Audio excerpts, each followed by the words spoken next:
नमस्कार दोस्तों, अतुल्य भारत ज्योग्राफी के इस डिजिटल मंच पर मैं एचआर चौधरी एक बार फिर से आपका स्वागत करता हूं। दोस्तों, आज की हमारी चर्चा का विषय है कि कक्षा 12 में भूगोल विषय में विद्यार्थी किस प्रकार से अच्छे अंक प्राप्त कर सकते हैं। अच्छे अंक से तात्पर्य है 85 या 85 से अधिक अंक हम किस प्रकार से प्राप्त कर सकते हैं।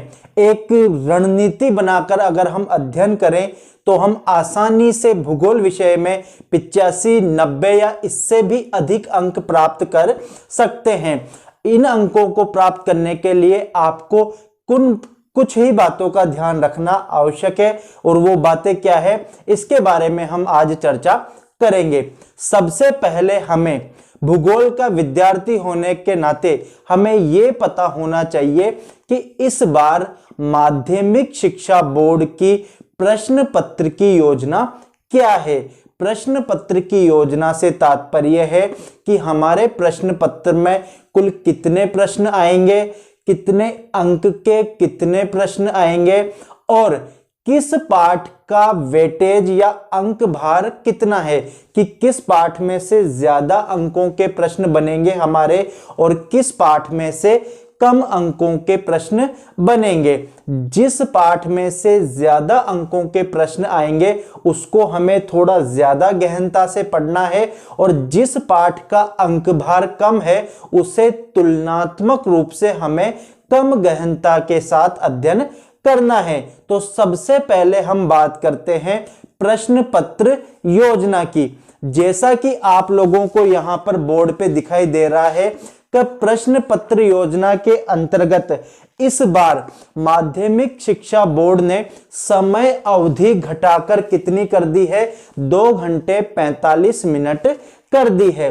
पिछले वर्षों तक क्या होता था, 3 घंटे 15 मिनट कुल समय अवधि होती थी, मगर इस बार चूंकि पाठ्यक्रम को भी 30% कम कर दिया गया है, इस कारण से समय अवधि भी घटाकर 2 घंटे 45 मिनट अथवा 165 मिनट की कर दी गई है। तो विद्यार्थी इस बात का ध्यान रखें कि जो समय अवधि है वो क्या कर दी गई है, कम कर दी गई है, और कितनी कर दी गई है, 2 घंटे 45 मिनट की कर दी गई है। इसके बाद यदि अगर हम बात करें तो जैसा कि आप लोगों को दिखाई दे रहा है कि जो वस्तुनिष्ठ प्रश्न है, वस्तुनिष्ठ प्रश्न से तात्पर्य है मल्टीपल चॉइस वाले, या फिर हम कह सकते हैं जो अ ब स द के प्रकार के प्रश्न आते हैं, उनकी संख्या कितनी रखी गई है, उनकी संख्या 13 रखी गई है।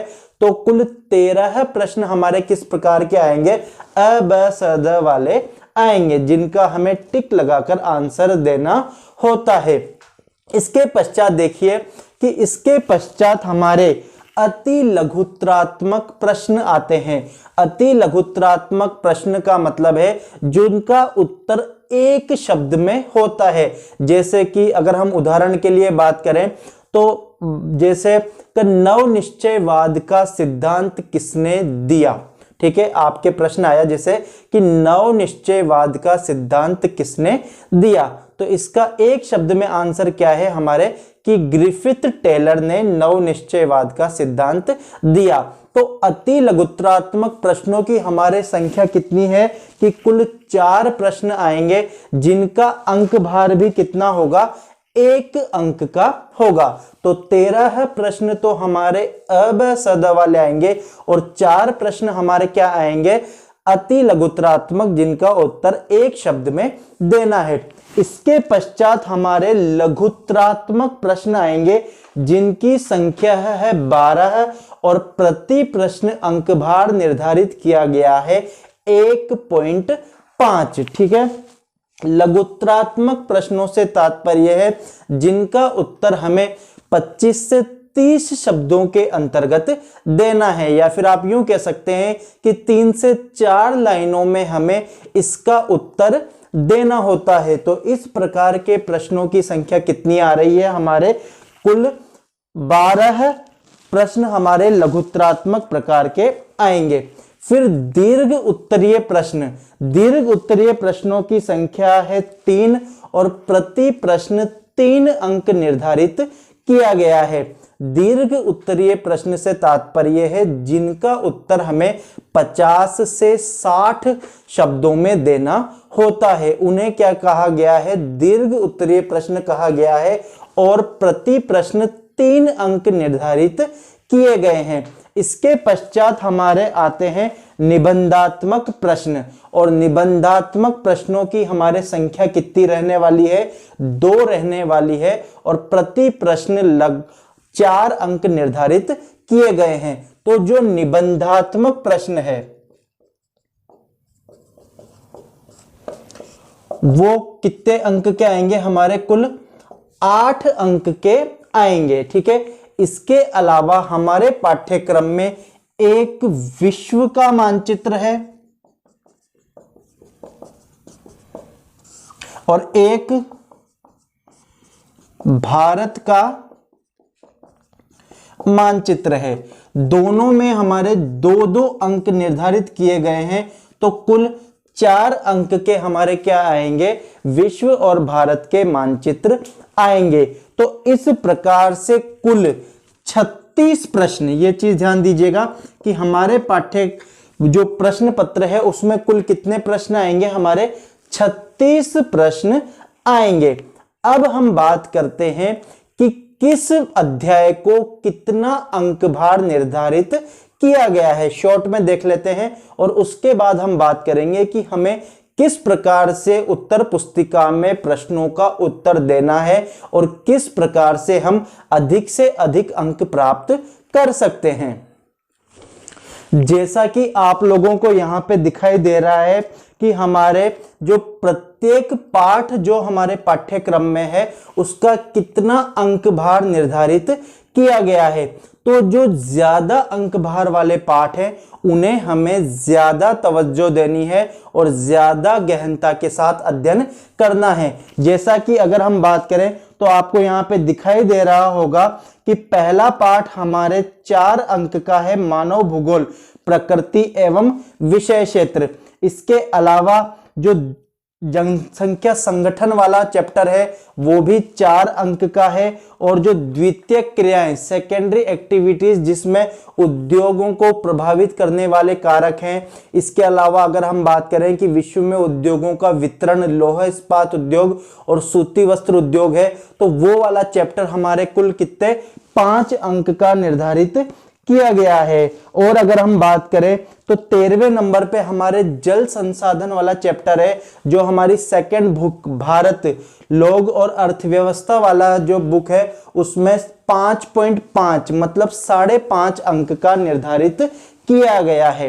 यहां पर आपको ये अंक भार बताने का एक ही उद्देश्य है कि जिस पाठ का अंक भार, ये चीज ध्यान दीजिएगा कि जिस पाठ का अंक भार 4 अथवा अधिक है उस पाठ में से ही निबंधात्मक प्रश्न पूछे जाने की संभावना सबसे ज्यादा है। ठीक है, निबंधात्मक प्रश्न पूछे जाने की संभावना किस पाठ में से सबसे ज्यादा है, जिसका अंक भार 4 अथवा उससे अधिक है। क्यों? क्योंकि जो हमारे निबंधात्मक प्रश्न है वो 2 प्रश्न पूछे जाएंगे और प्रत्येक प्रश्न कितने अंक का पूछा जाएगा, 4 अंक का पूछा जाएगा। इसलिए अगर आप निबंधात्मक प्रश्नों को तैयार कर रहे हैं तो उसको तैयार करते समय यह ध्यान रखिएगा कि जिस पाठ का अंक भार 4 अथवा अधिक है हमें उसको ज्यादा गहनता से पढ़ना है। अब हम बात करते हैं सबसे महत्वपूर्ण चीज कि उत्तर पुस्तिका में हमें प्रश्नों के उत्तर किस प्रकार से देने हैं कि हम अधिक से अधिक अंक प्राप्त कर सके। जैसा कि मैं आप पहले से ही कहता आया हूं कि भूगोल विषय को आप आर्ट्स की गणित मान लीजिए। जिस प्रकार से गणित विषय में 100 में से 100 अंक प्राप्त किए जा सकते हैं, उसी प्रकार से भूगोल विषय में भी 100 में से 100 अंक प्राप्त किए जा सकते हैं। तो किस प्रकार से हम अधिकाधिक अंक प्राप्त कर सकते हैं, तो उन बातों को हम यहां पर डिस्कस करते हैं। सबसे पहले स्टूडेंट्स को यह ध्यान रखना चाहिए कि जिस भी प्रश्न का हम उत्तर दें उसे बिल्कुल साफ साफ राइटिंग में लिखें। आप जिस भी प्रश्न का उत्तर दें उसको बिल्कुल साफ साफ लिखने का प्रयास करें।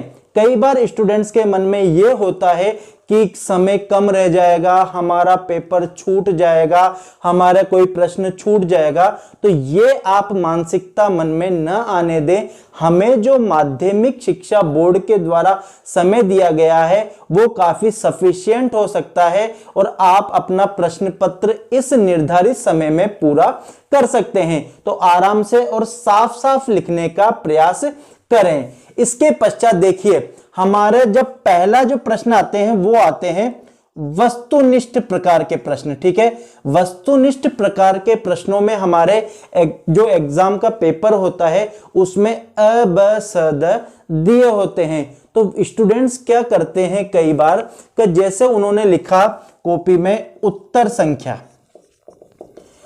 संख्या 1, अगर इसका उत्तर अ है तो वो डायरेक्ट क्या लिख देते हैं, यहां पर अ लिख देते हैं। लेकिन मैं स्टूडेंट्स से ये कहना चाहता हूं कि जब भी आप वस्तुनिष्ठ प्रश्नों के उत्तर दें तो यहां पर अ लिखने के साथ साथ इसका जो ऑप्शन में दिया गया है वो भी लिखें। जैसे उदाहरण के लिए अगर हम बात करें कि आपके प्रश्न आया कि सन्नगर की संकल्पना किसने दी, सन्नगर की संकल्पना किसने दी, तो इसका उत्तर आपके यदि अ ऑप्शन में है तो इसके साथ आपको लिखना चाहिए पैट्रिक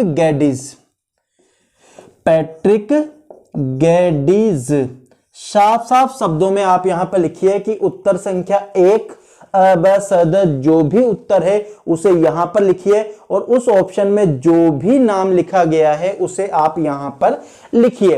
एक चीज कॉपी चेक करते हुए अक्सर ये देखा गया है कि स्टूडेंट्स क्या करते हैं कि पहले ही उत्तर के जो क्रमांक है वो लिख देते हैं। वो क्या करते हैं, इधर लाइन खींचते हैं कॉपी में, यहां पर लिख देते हैं उत्तर संख्या 1, उत्तर संख्या 2, 3, 4, 5, इस प्रकार से वो क्या कर देते हैं, पूरा का पूरा ये लिख देते हैं। फिर यदि अगर उन्हें उस प्रश्न का उत्तर नहीं आता है तो वो क्या कर देते हैं, यहां पर जगह छोड़ देते हैं। ठीक है, ये गलती कभी भी ना करें। आपको यह प्रयास करना चाहिए कि आपको जिस भी प्रश्न का उत्तर सबसे पहले आता है आप उन्हीं प्रश्नों का उत्तर सबसे पहले लिखें। कारण क्या होता है कि जब भी एज ए एग्जामिनर, जैसे मैं मेरा ही उदाहरण दूं, अगर मैं कोई कॉपी चेक कर रहा हूं तो शुरू के 4-5 प्रश्नों से ही एक एग्जामिनर के मन में यह आ जाता है कि ये स्टूडेंट इंटेलिजेंट है या फिर क्या है, ये स्टूडेंट कमजोर है। तो आपके शुरू के प्रश्न देखकर ही यह क्या लगा लिया जाता है, अंदाजा लगा लिया जाता है। यदि आप इस प्रकार से उत्तर पुस्तिका में शुरुआत में ही खाली जगह छोड़ते हैं तो एक मानसिकता सी बन जाती है एग्जामिनर की कि ये स्टूडेंट क्या है, थोड़ा कमजोर है, तो वो फिर उसी प्रकार से आपको जो मार्क्स है वो देते हैं। तो ये चीज ध्यान दीजिएगा, हमें सबसे पहले उन्हीं प्रश्नों का उत्तर देना है जो हमें सबसे अच्छे आते हैं। ये तो वस्तुनिष्ठ प्रश्न है। अगर हम दूसरे बड़े प्रश्नों की भी बात करें, चाहे आपको उस प्रश्न पत्र का अंतिम प्रश्न से तात्पर्य यदि प्रश्न संख्या 36 का ही उत्तर आपको सबसे अच्छा आता है तो आपको कॉपी में सबसे पहले उत्तर संख्या 36 को ही लिखना चाहिए। ये इसलिए कह रहा हूं मैं कि आपके शुरुआती आंसर्स को पढ़कर ही आपका आकलन किया जाता है। ठीक है, तो ये अक्सर हो सकता है आपके साथ।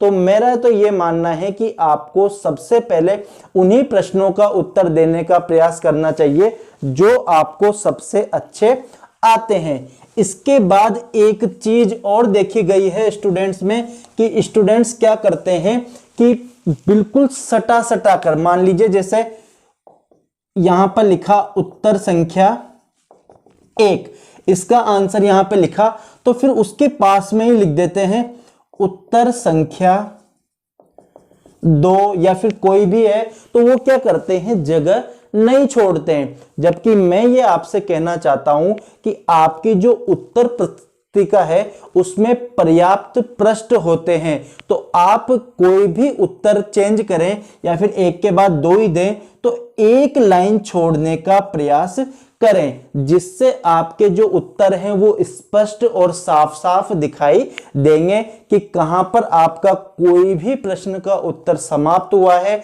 और कहां से आपका कोई भी दूसरा प्रश्न का उत्तर प्रारंभ हुआ है। तो कोई भी प्रश्न जो आप आंसर दें तो उनके बीच में आप पर्याप्त जगह छोड़ें, जिससे आपके जो आंसर्स हैं वो काफी स्पष्ट और साफ सुथरे दिखाई देंगे।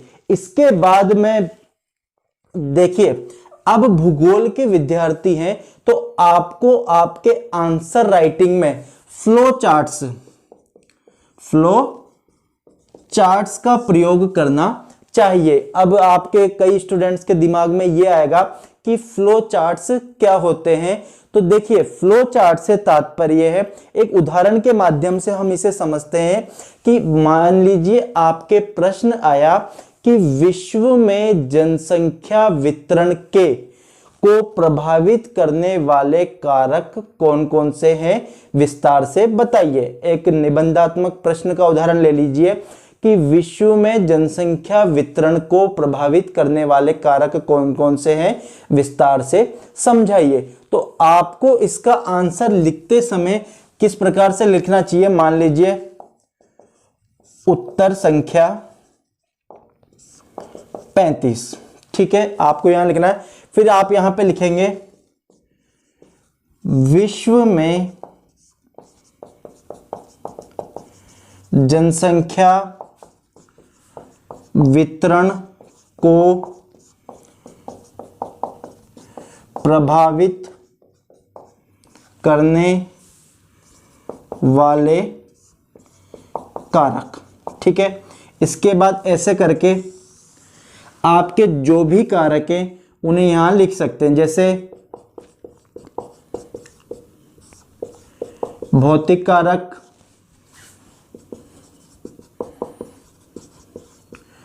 आर्थिक कारक,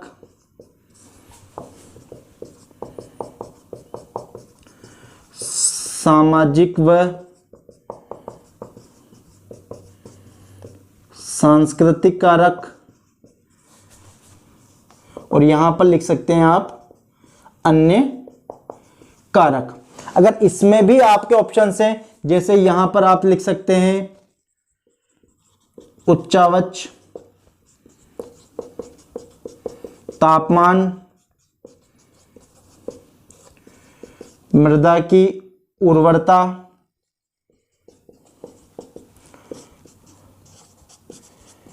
जल की उपलब्धता।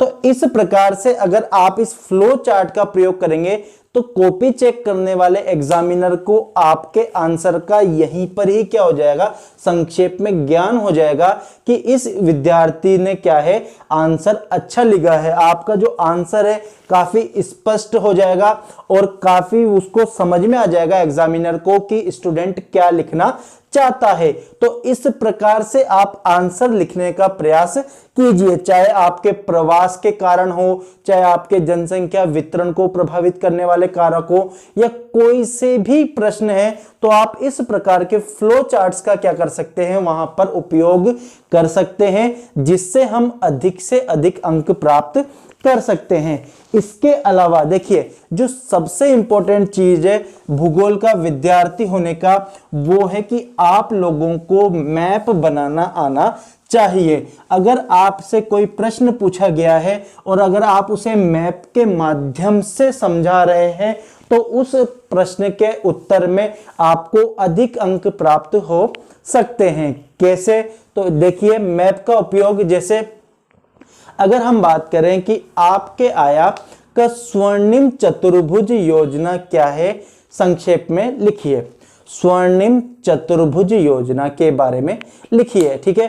तो आप लोगों को यह पता है कि भारत के चारों महानगरों दिल्ली, मुंबई, चेन्नई और कोलकाता को सड़क मार्ग से जोड़ने वाली ये क्या है, योजना है, जिसमें इन चारों महानगरों को 4 और 6 लाइन के राजमार्गों के माध्यम से जोड़ा जाएगा। तो अब क्या होगा, जो सामान्य विद्यार्थी है वो तो क्या लिख देगा, स्वर्णिम चतुर्भुज योजना में भारत के चारों महानगरों दिल्ली, मुंबई, चेन्नई, कोलकाता को 4 और 6 लाइन के राजमार्गों के द्वारा जोड़ा जाएगा। जबकि अगर आप यहां पर देखिए, एक छोटा सा आपको क्या करना है, भारत का मैप बनाना है।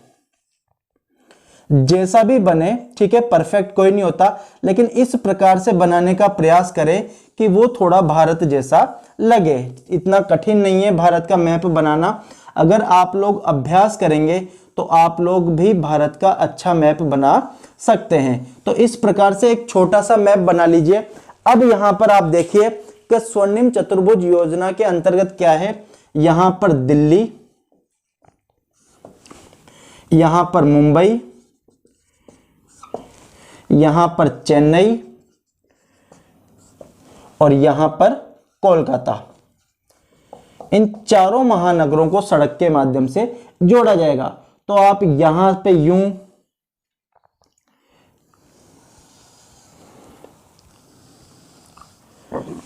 इस प्रकार से इसे मानचित्र के द्वारा या मैप के द्वारा प्रदर्शित कर सकते हैं। और आप बता सकते हैं यहां पर साइड में ही कुल लंबाई कितनी है, 5846 किलोमीटर। तो आप इसे यहां पर क्या कर सकते हैं, इस मैप के द्वारा प्रदर्शित कर सकते हैं। यदि आपको मैप बनाने में बहुत ज्यादा तकलीफ हो रही है और आपसे मैप नहीं बन रहे, तो आप ऐसे भी इसको दर्शा सकते हैं। ये दूसरा तरीका है, लेकिन इसको आपको तभी यूज करना है जब आपको मैप बनाने में दिक्कत हो। तो उसमें क्या कर सकते हैं, आप इस प्रकार से यूं बना सकते हैं और यहां पे लिख दीजिए दिल्ली, मुंबई, चेन्नई और कोलकाता। तो इस प्रकार से भी आप दिखा सकते हैं कि ये क्या है, हमारे स्वर्णिम चतुर्भुज योजना है। इसके अलावा अगर हम इसी चैप्टर में बात करें तो उत्तर से दक्षिण कॉरिडोर या गलियारा और पश्चिम से पूर्व गलियारा भी आपके आता है। तो उन्हें भी हम इस मैप के माध्यम से ही दर्शा सकते हैं कि यहां पर जम्मू कश्मीर में श्रीनगर से लेकर कन्याकुमारी तक कुल कितना 4016 किलोमीटर की लंबाई में उत्तर से दक्षिण गलियारा का निर्माण किया जा रहा है, जबकि पश्चिम से पूर्व गलियारा के माध्यम से गुजरात के पोरबंदर को असम के सिलचर से जोड़ा जा रहा है, जिसकी कुल लंबाई 3640 किलोमीटर है। तो ये क्या है, आपको ध्यान रखना है कि इस प्रकार के यदि प्रश्न आते हैं या फिर आपके आता है भारत में लौह इस्पात उद्योग केंद्रों को वितरण को समझाइए या फिर किसी भी चीज का वितरण आए, तो आप इस मैप के माध्यम से अगर आप अपना आंसर लिखेंगे तो आप अधिक से अधिक अंक प्राप्त कर सकते हैं। ये इसलिए मैं कह रहा हूं कि देखिए, एक जो आपके बुक चलती है उसे सभी विद्यार्थी पढ़ते हैं, लेकिन आपने देखा होगा कि किन्हीं विद्यार्थियों के 100 में से 40 अंक आते हैं, किसी के 100 में से 50 आते हैं, किसी के 60 आते हैं और किसी के 100 में से 100 आते हैं। तो 100 में से 100 उन्हीं विद्यार्थियों के आते हैं जो बाकी के विद्यार्थियों से अपने जो प्रश्नों के उत्तर हैं उन्हें अलग लिखेंगे और ढंग से और सिस्टमैटिक तरीके से लिखेंगे, तो उन्हीं विद्यार्थियों के क्या होते हैं, अधिक से अधिक अंक आते हैं। तो अधिकाधिक अंक प्राप्त करने के लिए आप इस प्रकार से अपने प्रश्नों में के जो आंसर्स लिख रहे हैं उसमें मैप और डायग्राम्स का प्रयोग कीजिए। इसे मैप कहा जाता है और इसे हम डायग्राम कह सकते हैं। यहां पर देखिए, या फिर आप यूं लिख सकते हैं उत्तर से दक्षिण गलियारा या पश्चिम से पूर्व गलियारा। तो यहां पर क्या है आपके श्रीनगर और दक्षिण में यहां पर आपके क्या है कन्याकुमारी, इधर आ जाएगा आपके पोरबंदर और इधर आ जाएगा आपके सिलचर। ठीक है। यहाँ पर आप इनके राज्यों के नाम लिख सकते हैं। श्रीनगर जम्मू कश्मीर में है, जबकि पोरबंदर गुजरात में है और कन्याकुमारी तमिलनाडु में है। इसके अलावा देखिए आपके दो मैप आएंगे, एक विश्व का मानचित्र और एक भारत का मानचित्र। तो इनमें जो आपसे पूछे जाएंगे, अंकित करने के लिए जो स्थान दिए जाएंगे, इनका अभ्यास आप आपकी पाठ्य पुस्तक के जो मैप्स दिए गए हैं उनके साथ ही कर सकते हैं। आमतौर पर यह देखा गया है कि जो हमारी पाठ्य पुस्तक में जो मैप दिए गए हैं उनमें जो स्थान दर्शाए गए हैं वो ही परीक्षाओं में पूछे जाते हैं। तो इनका आप अभ्यास अपनी पाठ्य पुस्तक से कर सकते हैं। तो उम्मीद करता हूं मैं ये जो आपको जानकारी उपलब्ध करवाई गई है ये 12th बोर्ड में भूगोल विषय के छात्रों के लिए काफी लाभदायक सिद्ध होगी और इन छोटी छोटी बातों का ध्यान रखकर आप अपने विषय में अधिकाधिक अंक प्राप्त कर सकेंगे।